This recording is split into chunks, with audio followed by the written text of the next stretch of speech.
ShartimusPrime. Reading comics, toys are hella sick, hella whacking it. Taking bad hits, taking back hits. Subscribe.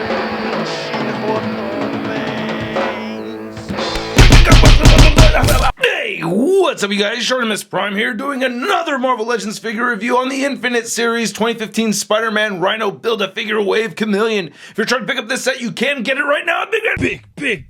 Get your big badass toys at BigBadToyStore.com.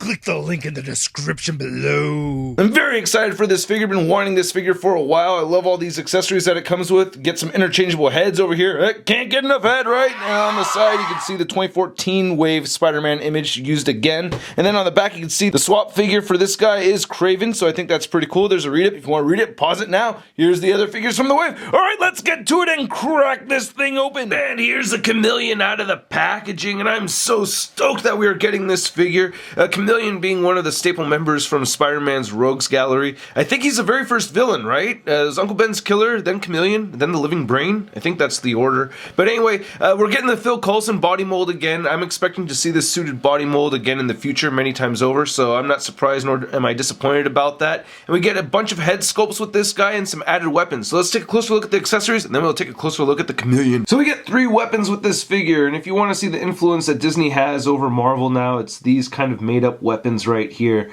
I really wish that we got a real Tommy gun. You know, I guess this counts as a real Tommy gun. I guess this is like an old school machine gun Tommy gun, but you know, the one with this circular barrel right over here. I wanted that for the Hammerhead figure, or the head swap, you know what I mean? So anyway, it's painted alright, you know, it's sculpted pretty cool, but I just don't like having made-up guns for these more realistic type of characters. So I'm more likely either going to be using this one right over here, or this one right here. Is not very realistic, but I do like how it looks more so than the other ones. So here's looking at the first head sculpt out of the 3, and I absolutely love this Chameleon head sculpt. I love the paint on it as well. We get that light blue over the white. I really like that look. That's a look that we had seen a lot in Toy Biz Marvel Legends, and I'm glad to see it here with this Hasbro figure. I like the choice of using yellow right there for the teeth, and then the eyes are painted pretty well. It looks like they got some gray right there in the eyes.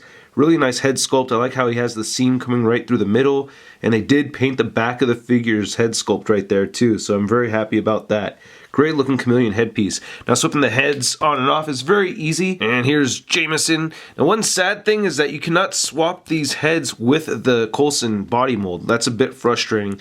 I mean, they'll rest on there, but anyway, I'll show that off later on. Looking at this guy, this is badass. I really like this Jameson head sculpt. The paint came out very clean. Actually, when I first opened this, he had a tiny black dot on his nose, but I was able to just scrape it off with my fingernail. Yep, I picked his nose.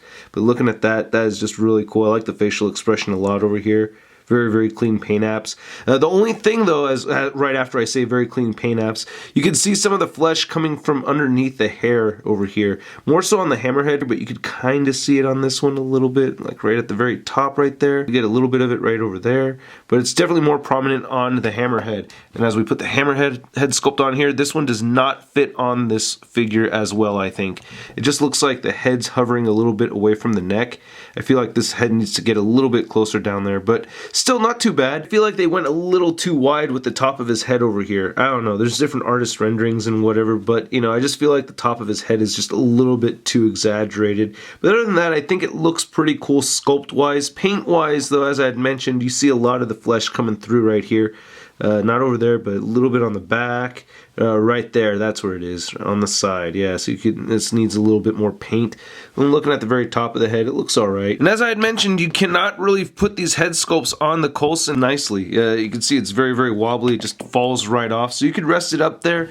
You could put some sticky tack on it or something like that. Looks pretty good with the Hammerhead, actually. I think that looks pretty nice. I think Jameson looks best, though. I like having Mayor Jameson, right? That would be my Mayor Jameson figure. So I'm thinking about getting an extra Coulson figure. Too bad it comes in a 3-pack. I just want the Coulson. And just to see how some other head sculpts fit on here, the 2-pack Nick Fury head sculpt kind of works. The flesh tone does not match at all. And Tony Stark fits on there perfectly. That's pretty cool. So we can get a Tony Stark figure. I like that. That works on this one. And Captain America Winter Soldier head sculpt does not fit on there very well. Yeah, it's very loose. I guess you could try to make it work.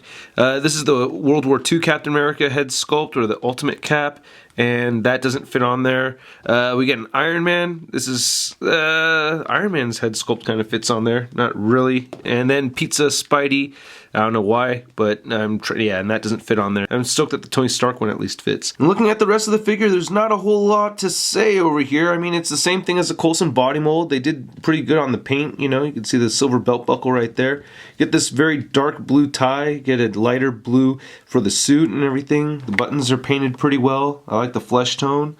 He's got the nice shiny shoes over there. Still doesn't really have peg holes at the bottom of his feet. And look on the back, you can see all the wrinkles and everything. Probably to scratch those numbers off. So yeah, pretty good figure. And I like the articulation on this guy just as much as the Coulson figure. You can move his head all the way up like that. And it can move downward. Side to side movement over here. This left shoulder only moves outward that much. The right one does move a bit further. You can also get the shoulders moving forward. You get a bicep swivel. Double jointed elbows. You get wrist moves side to side. Hinge up and down. Great ab crunch. Moves very far back too, especially for having the jacket on there. You get a waist swivel, hips move outward, he can kick forward, he has an upper thigh swivel, double jointed knees, ankles can move down very far, and he does have ankle pivot. And this Chameleon figure stands at 6 inches tall. And to compare this new Chameleon figure to some other suited figures, we have the Toy Biz Professor X, the Toy Biz Spider-Man movie Jameson, and then we have Phil Coulson. And then to see how these different heads affect the overall size of the figure, here's the Chameleon head sculpt next to Big Time Letdown, and here's J. Jonah Jameson, and lastly Hammerhead.